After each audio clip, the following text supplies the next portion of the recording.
যাদের রক্তের বিনিময়ে, ত্যাগের বিনিময়ে, প্রাণের বিনিময়ে আমরা এই নতুন বাংলাদেশ পেয়েছি। আমরা রাজনীতি করছি, এমপি হওয়ার স্বপ্ন দেখছি, সরকার গঠন করার স্বপ্ন দেখছি, একজন বিশ্ববিদ্যালয়ের ভাইস চ্যান্সেলর হচ্ছেন, সচিবালয়ের সচিব হচ্ছেন, পুলিশের আইজিপি হচ্ছেন, ডিআইজি হচ্ছেন। এদের কথা কেউ ভাববেন না।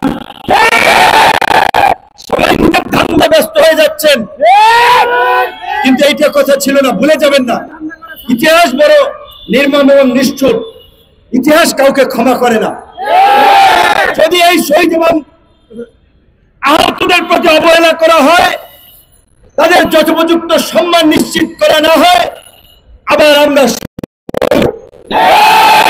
সেই সংকটে সবচেয়ে চরম মূল্য দিতে হবে রাজনীতিবিদদের। রাজনীতিবিদ উচিত এই বিষয়ে চরম ভূমিকা পালন করা। আমরা বলেছিলাম এই সরকার আন্দোলনকারীদের চিকিৎসা সহায়তা নিশ্চিত করার পাশাপাশি এই গণঅভ্যুত্থানে যারা গণহত্যা চালিয়েছিল বিচারের মাধ্যমে তাদের ফাঁসি নিশ্চিত করতে হবে।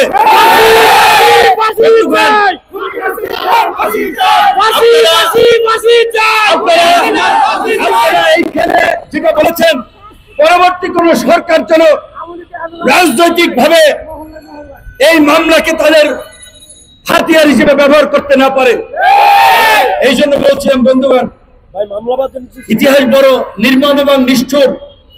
ইতিহাস কখনো হিরোকে ভিলেন বানায়, কখনো ভিলেনকে হিরো বানায়। 75-এর মেজর ডালিম, কর্নেল রশিদ সহ অনেকে সেই সময় কিন্তু জাতির কাছে হিরো ছিলেন। পরবর্তীতে কিন্তু 42-43 বছর পরেও অনেকের কিন্তু ফাঁসি কার্যকর করা হয়েছিল। ভারতের পৃষ্ঠপোষকতায় আওয়ামী লীগ এখানে ইন্ডিয়ান হেজিমনি কায়েম করে মুক্তিযুদ্ধের নামে এই জাতিকে বিভক্ত করে শাপলা চত্বরে আলেম ওলামাদের কে আপনার দিয়ে শাপলা চত্বর বানাম, এইদিকে আর একটা গণজাগরণ মঞ্চ তৈরি করে জাতির মধ্যে একটা স্পষ্ট বিভক্তি তৈরি করেছিল। আজকে এই যে গণ অভ্যুত্থান, সমগ্র জাতি বিশ্ববাসী জানে গণ অভ্যুত্থান, আমরা জানি গণ অভ্যুত্থান, কিন্তু আমি পরিষ্কারভাবে বললাম, আওয়ামী লীগ যদি কখনো ক্ষমতায় আসতে পারে, এই গণ অভ্যুত্থানকেই ষড়যন্ত্র হিসেবে, দেশদ্রোহী হিসেবে চিহ্নিত করে এর জন্য কিন্তু অনেককে বিচারের কাঠগড়ায় দাঁড় করানো হবে। টের পাচ্ছেন না? কেউ দল গঠন নিয়ে ব্যস্ত আছেন, ধান্দাবাজি নিয়ে ব্যস্ত আছেন, ক্ষমতায় যাওয়ার জন্য ব্যস্ত আছেন, অথচ যেই ফ্যাসিস্ট শক্তির বিরুদ্ধে আমরা লড়াই করলাম, সেই গণহত্যাকারীদের বিচারের দাবিতে কোন দলের আওয়াজ নাই। বরঞ্চ সবাই তাদেরকে রাজনৈতিক স্পেস দিতে চায়, আগামী নির্বাচনে সুযোগ দিতে চায়। নারকীয় কথা বলছে যে নির্বাচনের মাধ্যমে আওয়ামী লীগকে ব্ল্যাক আউট করো। আরে পাগলা, এই 5 বছরে এই দেশের মানুষের মন ভরা, এইবার হয়তো আওয়ামী লীগকে কোনো দল ভোট দিবে না, কিন্তু বাংলাদেশের রাজনৈতিক কালচারে আওয়ামী লীগ এবং বিএনপি 5 বছর পর পর ক্ষমতা এসেছিল,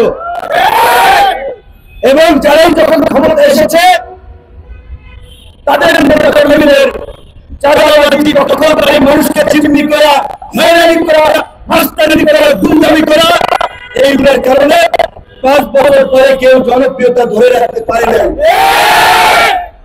সুতরাং এখন যদি বিএনপির বিকল্প একটা শক্তিশালী রাজনৈতিক দল করে রয়েছে, ওই আমার আওয়ামী লীগের আসার কিন্তু সুযোগ থাকবে। এবং আওয়ামী লীগকে কামব্যাক করার জন্য ইন্ডিয়া হাজার হাজার কোটি টাকা ইনভেস্ট করবে। কাজেই পরিবারের সামনে থেকে একটা কথা বলছি, এজেন্ডা ভুলে এই গণহত্যাকারীদের বিচারের দাবিতে, আওয়ামী লীগের বিচারের দাবিতে সবাই সক্ষম হন। আওয়ামী লীগকে এদেশে রাজনীতি তার মাথা চারা দিয়ে উঠতে দেওয়া যাবে না, যাবে না।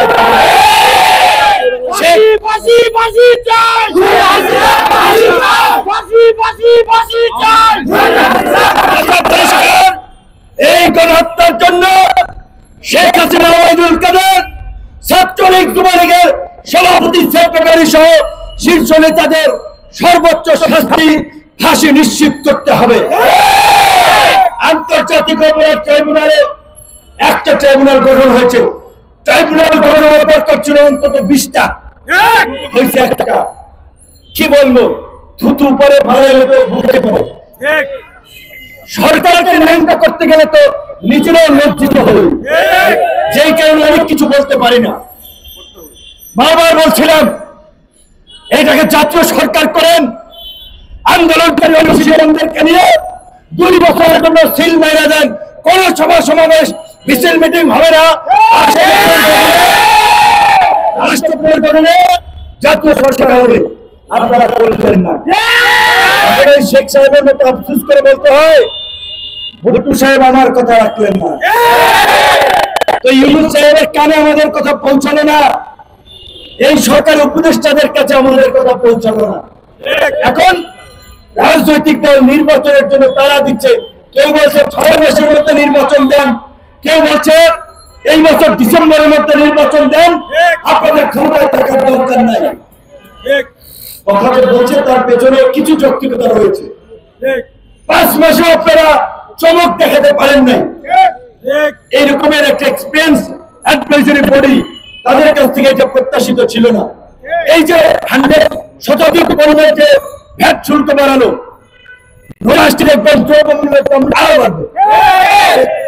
জনগণকে ঠেকানো যাবে না রাস্তায় নামানো থেকে। আর যারা দ্রুত নির্বাচন চায় তারা তো কাজে লাগাবেই। নির্বাচন হয়ে গেলে কি নতুন বাংলাদেশ গড়ে উঠবে? এই সরকার যদি রাষ্ট্র সংস্কার করতে না পারে, নির্বাচিত সরকার সেভাবে পারবে না। রাজনৈতিক সরকার অনেক কিছু চিন্তা করে, রাজনৈতিক স্বার্থ সুবিধার দিক থেকে অনেককে তুষ্ট করতে গিয়ে তারা অনেক সিদ্ধান্ত নিতে পারে না, যেটা এই সরকার পারত। সরকারের প্রতি আমাদের অনুরোধ থাকবে, রাজনৈতিক দলগুলোর সাথে আলাপ আলোচনা করে দূরত্ব কমিয়ে আনুন, রাষ্ট্র সংস্কারে ঐক্যমত করুন। প্রয়োজনে এখনো সময় আছে, জাতীয় সরকার করে রাষ্ট্র সংস্কার করে জনআকাঙ্ক্ষার বাংলাদেশ বিনির্মাণে এগিয়ে চলুন। আমরা সহযোগিতা করব আপনাদের। তার আগে কথা, টাইমলাইন 15 তারিখ, 15 দিনের মধ্যে আহত এবং নিহতদের বিষয়ে যথাযথ পদক্ষেপ না এলে তাহলে কিন্তু আমরা আন্দোলনে নামতে পারবো। এবার হয়তো ভাইদেরকে বলবো, ওই যে চক্ষু হাসপাতালে শ্বশুর বাড়ি মামার বাড়ি বানাইয়া হাসপাতাল থেকে আন্দোলনে আসে, আবার সেই কাজ থেকে আবার মানুষের উপরে আক্রমণ করে। এই দুর্বৃত্তদের বিরুদ্ধে আপনাদের পরিষ্কার অবস্থান থাকতে হবে।